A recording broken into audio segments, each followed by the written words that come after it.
Hey, speaking of that outside noise, Sophie, your teammate, Sophie came out with Oh, thank you. Have a good day. Wow.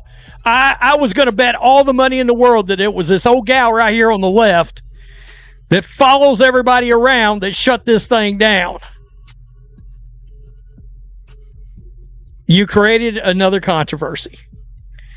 Yeah, shutting down this press conference because Outkick was not your chosen, approved WNBA media.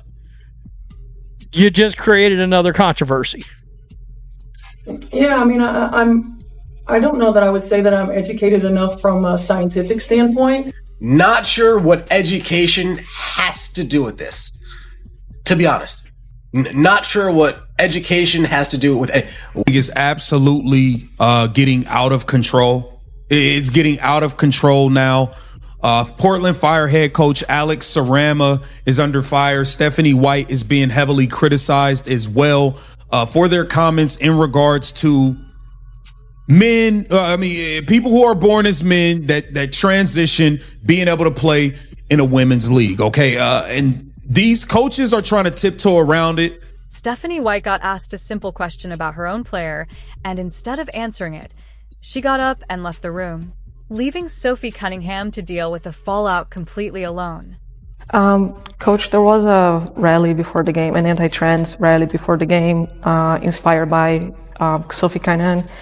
As a member of the LGBTQ plus community, how did you receive her comments and the way it ignited the right wing and anti-trans supporters? And for the players, have you had conversations in the locker room about it? I'll jump in on that. We do have an organizational statement. I'll read. So neither our organization nor Sophie had any knowledge of this demonstration and no contact with its organizers. Our only goal as a team, whether at home or away, is to win basketball games and make Fever fans for life, and we're united on that mission. Do we have any more basketball questions? Not an exaggeration. That's literally what happened. A reporter asked Stephanie White directly about Sophie Cunningham's comments on protecting women's sports, the same comments that had already turned into a national story. And instead of giving any kind of answer, White stood up, said something short about being done for the day, and walked straight out of the room while cameras were still rolling. I was going to bet all the money in the world that it was this old gal right here on the left that follows everybody around that shut this thing down.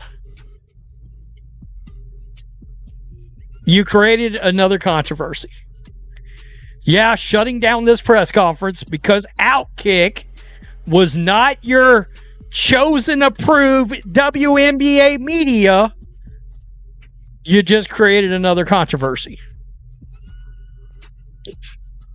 Unbelievable. Do you want to grow this sport or not? Because if you do, you're going to have to let outlets like Outkick, oh my God, that are owned by Fox News, actually ask questions if you want. You'd think a head coach would want to defend her own player, especially a player who's been one of the most productive bench pieces on the entire roster this season. Instead, Indiana's coach chose silence and then chose to physically remove herself from the situation rather than say a single sentence in support of Sophie. That's not what leadership is supposed to look like, and fans noticed immediately because this wasn't some throwaway question. Buried at the end of a routine presser, IT came right in the middle of a week where Sophie's name was already everywhere. What's your stance? What is your stance on men or athletes who test as biological male participating in women's sports? What's your personal stance?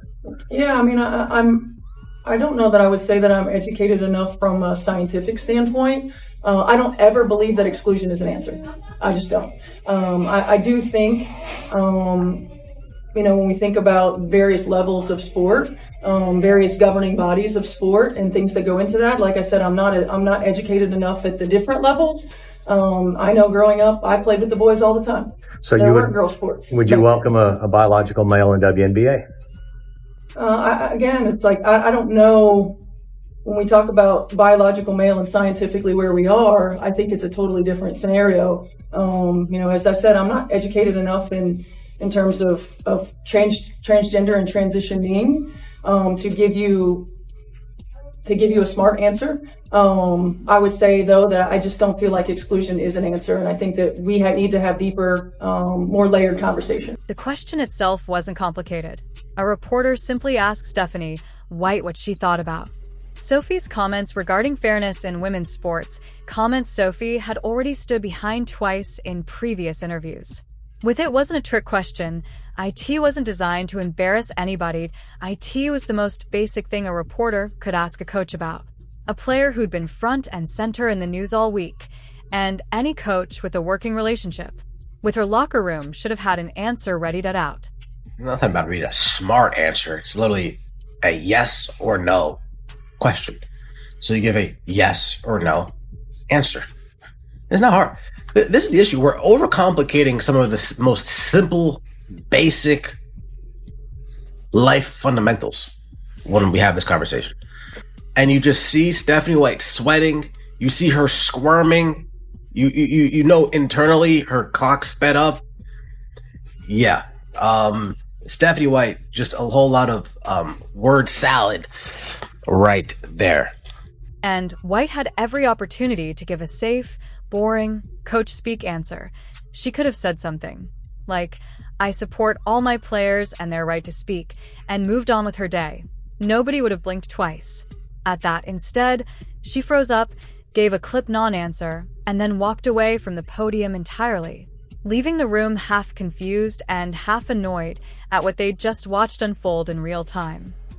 On that same vein, in that story with ESPN, you talked about wanting to protect young girls who shouldn't have to go against biological men. Just can you expand your viewpoint on that? I mean, I think I said what I said. I think it's kind of common sense. And I think I'll always believe in that. I think it's really important to protect children. And that's little girls who are also involved in that category. And so I stand on what I said, and I always believe that. You know, I don't know. I'm not a very political person, but I do have beliefs. I have morals, and I'll always stand on those and be true to who I am. And I think people are going to take it how they want to take it, but I've never even really said anything about that. And so when it comes just to protecting young girls in sport and women in sport, I feel very strongly about that. I think that's why you have Title IX. That's why you have some of the greats in women's sports. If Title IX and women's sports were protected, then you wouldn't hear about any type of women in sport. And so I think in the future, it's just really important to protect. You know, like I said, I extend love, and I don't dislike anyone. Like, I think there is room for absolutely everyone here, and I think there's room to love everyone. And I truly think when you get people in the same room, you have conversations, you actually have a lot in common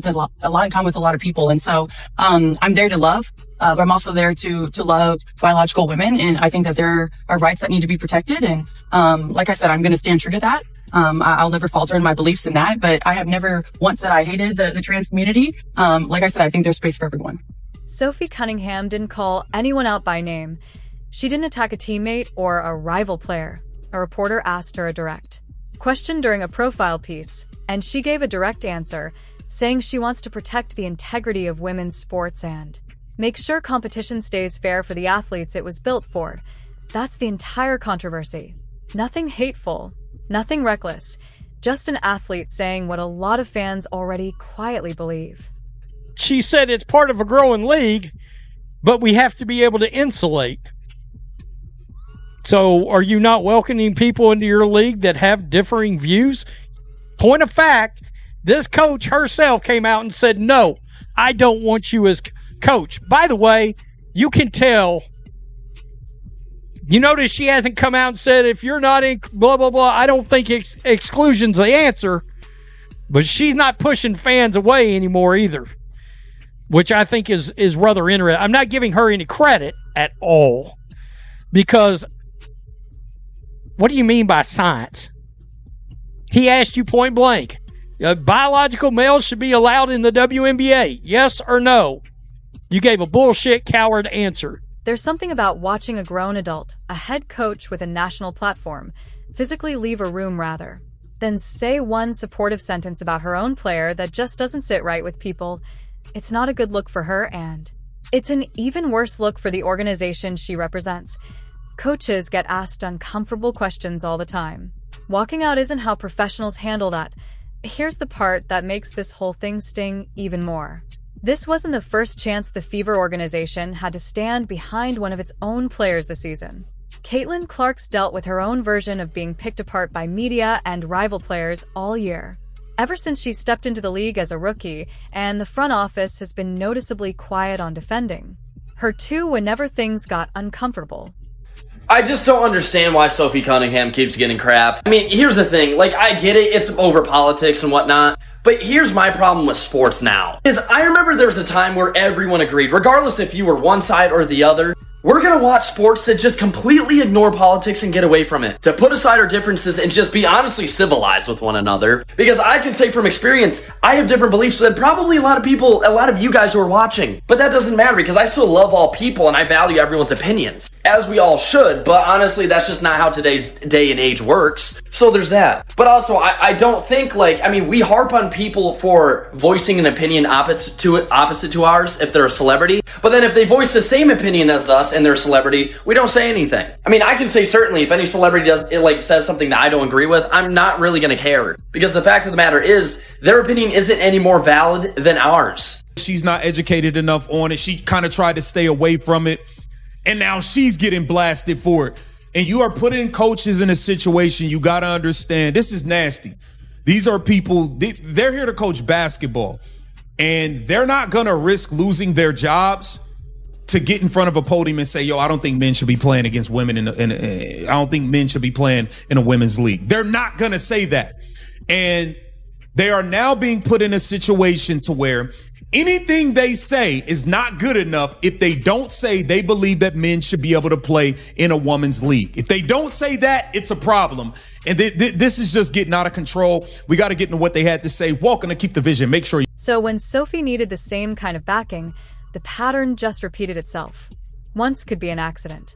Twice starts looking like an actual habit, and fans who've been paying attention to how this front office handles controversy are running out of patience with the excuses.